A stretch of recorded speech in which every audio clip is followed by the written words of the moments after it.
నమస్తే. స్వేచ్ఛ టీవీకి స్వాగతం. ఈరోజు వార్తాపత్రికలో ప్రధాన వార్తలు చూద్దాం. ముందుగా వెలుగు దినపత్రిక చూస్తే, డిసెంబర్లో ప్రజాప్రభుత్వం రాబోతుందంటూ కుటుంబ పాలన అంతమైతదని అమిత్ షా నిన్న చేసినటువంటి వ్యాఖ్యలను వెలుగు దినపత్రిక ప్రధాన వార్తగా ప్రచురించింది. ఆధునిక రజాకార్ల నుంచి తెలంగాణని కాపాడేది బీజేపీనే అని ఆయన అన్నారు. మజ్లిస్ కనుసన్నల్లో నడిచే ప్రభుత్వాన్ని ప్రజలు కోరుకుంటలేరని, అన్ని వర్గాల సంక్షేమం కోసం కేంద్రం పాటుపడుతున్నదని, కేసీఆర్ ప్రభుత్వం కొడుకు కూతురు కోసమే పనిచేస్తున్నదని, లిక్కర్, రైతు ఆత్మహత్యలు, నిరుద్యోగం, అవినీతిలోనే రాష్ట్రాన్ని నెంబర్ 1 చేశారు. కేసీఆర్ సర్కార్ జాగా చూపకపోవడం వల్లే గిరిజన వర్సిటీ ఆలస్యమైందని, 50 ఏళ్లు దేశాన్ని భ్రష్టు పట్టించిన కాంగ్రెస్ పని అయిపోయిందని ఫైర్ అయ్యారు. ఆదిలాబాద్లో బీజేపీ జనగర్జన సభలో అమిత్ షా వ్యాఖ్యలవి. కాంగ్రెస్, బీఆర్ఎస్, మజ్లిస్ ఒకే గూటి పక్షులంటూ ఇలాంటి పార్టీలు తెలంగాణకి అవసరం లేదని అమిత్ షా అన్నట్లుగా మరో వార్త. బీఆర్ఎస్కు ఓ విధానం అంటూ లేదని ఫైర్ అయ్యారు. సికింద్రాబాద్లో మేధావుల సదస్సులో మాట్లాడిన వ్యాఖ్యలవి.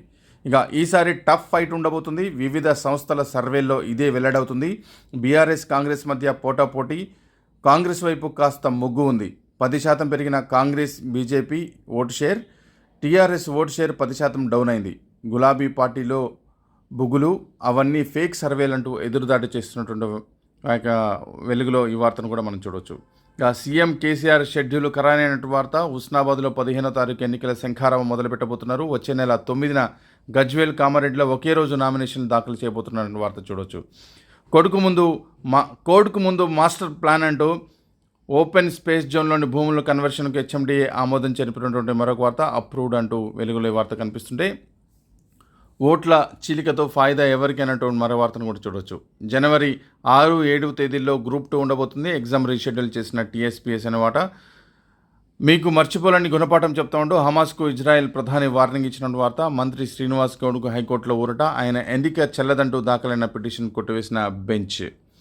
డిసెంబర్లో ప్రజాప్రభుత్వం అనే వార్తను పూర్తి వార్త కూడా వెలుగులో కనిపిస్తుంది. జనవరి 6, 7 తేదీల్లో గ్రూప్ 2. అమిత్ షా అన్ని అబద్ధాలు చెప్పారు అంటూ మంత్రి హరీష్ రావు ఫైర్ అయిన వార్త. ఈడీ విచారణకు నవదీప్ అన్నట్టు ఇంకో వార్తను. కాంగ్రెస్, బీఆర్ఎస్, మజ్లిస్ ఒకే గూటి పక్షులుంటూ అమిత్ షా చేసినటువంటి కామెంట్స్. ఏటీఎంని ఎత్తుకెళ్లే ప్రయత్నం చేశారు. గ్రామస్తులు అరవడంతో పారిపోయిన దొంగలంటూ నిజామాబాద్ జిల్లా అంసాపూర్లో ఘటనకు సంబంధించిన వార్తను కూడా చూడవచ్చు.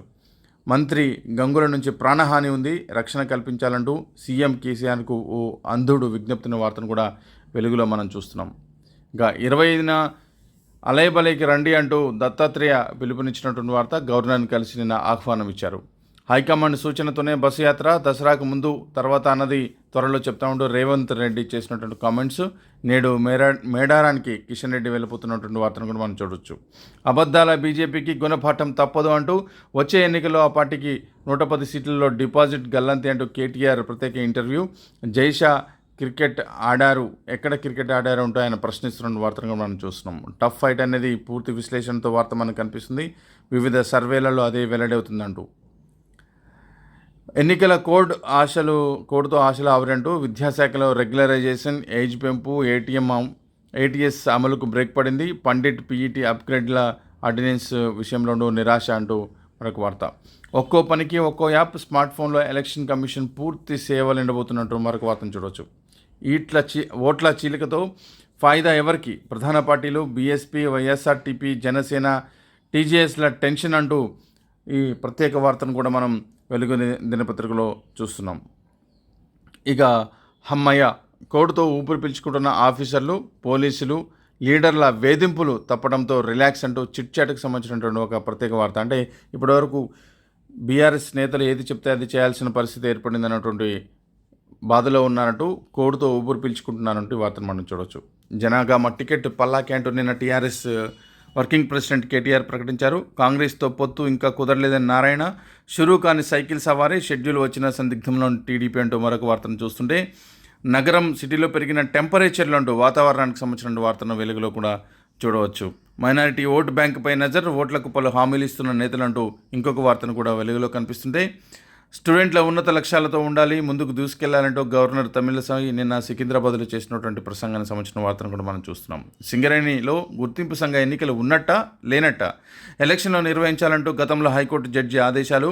నోటిఫికేషన్ రిలీజ్ చేసిన కేంద్ర కార్మిక శాఖ. సహకరించని సింగరేణి రాష్ట్ర సర్కారు. ప్రచారానికి దూరంగా పలు కార్మిక సంఘాలు. ఈరోజు రామన్న హైకోర్టు ఫుల్ బెంచ్ తీర్పుపై ఉత్కంఠ నెలకొందన్న వార్త. సింగరేణి ఎన్నికలకి సంబంధించి రెండో రోజు ₹1 నగదులు పట్టివేత. హాలియాలో ఆర్టీసీ బస్సులో 30 లక్షలు, మేలచెరువు కోదాడ రూట్లో 15 లక్షలు, జడ్చర్ల క్రాస్ వద్ద కారులో 10 లక్షలు ఆధారాలు చూపించి తీసుకువెళ్లాలన్న పోలీసులు. ఇక కాంగ్రెస్ 6 గ్యారంటీలతో కేసీఆర్కి భయం పట్టుకుందంటూ తమ్మినేని వీరభద్రం మాట్లాడుతున్న వ్యాఖ్యలు కూడా మనం కనిపిస్తున్నాయి వెలుగు దినపత్రికలో. మాటలు మూటలు ముఠాలు మంటలు, ఇదే కాంగ్రెస్ పార్టీ విధానం, దానికి అధికారం ఇస్తే రాష్ట్ర పరిస్థితి కైలాసమే అంటూ హరీష్ చేసినటువంటి కామెంట్స్ చూడవచ్చు. మీరు మర్చిపోయాలని గుణపాఠం చెప్తామంటూ హమాస్కు ఇజ్రాయెల్ ప్రధాని వార్నింగ్ ఇచ్చినటువంటి వార్తలు కనిపిస్తుంటే, మేం చేసిన లెక్కలన్నా బయట పెట్టండి, కుల గణనపై మోదీకి రాహుల్ గాంధీ డిమాండ్ అంటూ వార్త. ఛత్తీస్గఢ్లో హోరాహోరీ అనే వార్త కనిపిస్తుంటే, లోక్ నాయక్ కళలు ఏమైనాయంటూ మరొక వార్తను ప్రత్యేక సంచికలో కల్లూరి శ్రీనివాసరెడ్డి రాసినటువంటి ఆర్టికల్ మనకు వెలుగులో చూడవచ్చు. మళ్ళీ అంబానీయే నెంబర్ 1, ఇండియాలో రిచెస్ట్ పర్సన్ ఆయనే అంటూ ఆయనకు 8.08 లక్షల కోట్ల సంపద. రెండో స్థానంలో గౌతమ్ అదానీ ఉన్నారు. మళ్ళీ అంబానీనే నెంబర్ 1. ఇక క్రికెట్ సంబంధించిన వార్త చూస్తే పాక్ రికార్డ్ చేజింగ్ అంటూ సెంచరీలతో చెలరేగిన రిజ్వాన్ షఫీక్ 345 పరుగుల లక్ష్యాన్ని కరిగించి లంకపై గెలుపు. వరల్డ్ కప్లో హైయెస్ట్ టార్గెట్ చేసిన జట్టుగా రికార్డు సాధించింది. శ్రీలంకకు వరుసగా రెండో ఓటమి అంటూ వార్తను, వరల్డ్ కప్ సంబంధించిన వార్తను మనం చూడవచ్చు వెలుగు దినపత్రికలో. ఇక దిశ దినపత్రిక చూస్తే కేసీఆర్ నయా రజాకార్ అంటూ ఆయన పాలనను అంతమొందించేది మేమే అంటూ అమిత్ షా చేసినటువంటి కామెంట్స్.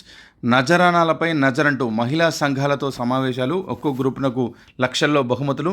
కుల సంఘాలతోనూ గులాబీ నేతలు భేటీలు అవుతున్నారు, అడిగినంత సర్దుబాటు చేసేందుకు రెడీ అవుతున్నారు. కాంగ్రెస్ బలంగా ఉన్న ప్రాంతాలపై ఎక్కువగా దృష్టి పెట్టారు. నజరానాలపై నజరంటూ వార్తను ప్రత్యేకంగా దిశ దినపత్రిక ప్రకటించింది. పోల్ మేనేజ్మెంట్పై బీఆర్ఎస్ ఫోకస్ పెట్టింది. 10 రోజుల్లో కాంగ్రెస్ మేనిఫెస్టో ఫైనల్ అవుతుందంటూ మరొక వార్త కనిపిస్తుంటే, కాంగ్రెస్లో కన్ఫ్యూజన్, బస్సు యాత్రపై మల్లగుల్లాలు. నేతల నుంచి 2 ప్రపోజల్స్ వచ్చాయి. కమ్యూనిస్టుల పొత్తులు అంతే, తెగని సీట్ల పంచాయతీ. గాంధీభవన్లో పొలిటికల్ అఫైర్స్ కమిటీ మీటింగ్ అన్నటువంటి వార్తను మనం చూడొచ్చు. 50 రోజుల సమయం ఉందని కోమటిరెడ్డి చేసిన కామెంట్స్. సభల నిర్వహణకు సమన్వయ కమిటీలు, నియోజకవర్గాల వారిగా ఏర్పాటు సక్సెస్ చేసి ప్రజల బీఆర్ఎస్ వైపు మళ్లించే ప్రయత్నం అంటూ బీఆర్ఎస్కి సంబంధించిన వార్తలు. 50 రోజులు 40 సభలు, భారీ ప్రచారానికి బీజేపీ ప్లాన్ వేస్తుంది.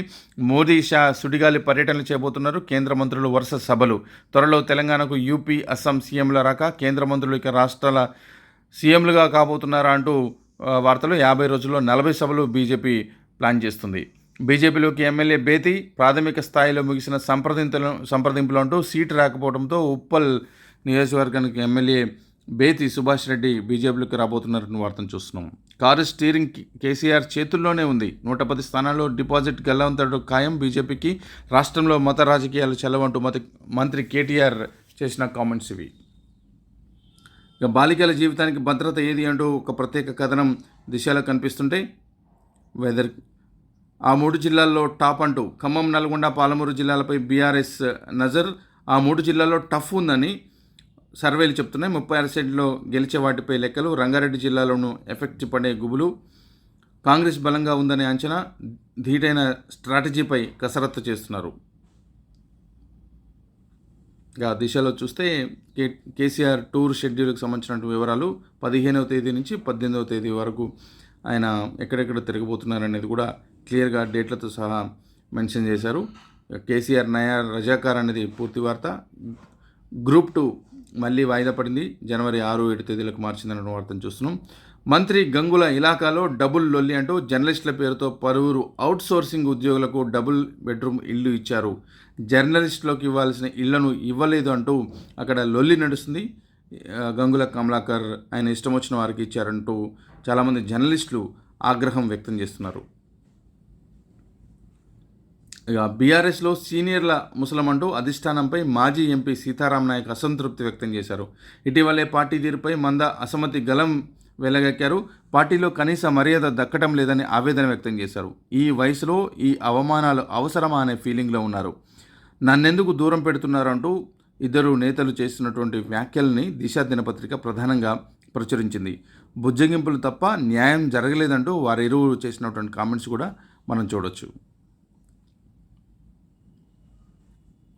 ఇక ఫార్వర్డ్ బ్లాక్ నుంచి తీన్మార్ టీం పోటీ చేయబోతుంది. అన్ని అసెంబ్లీ స్థానాల్లో పోటీ. మేడ్చల్ సెగ్మెంట్లో మల్లన్న. మొన్న ప్రాథమిక చర్చలు పూర్తి. త్వరలో లాంఛనంగా నిర్ణయం తీసుకుపోతున్నారు.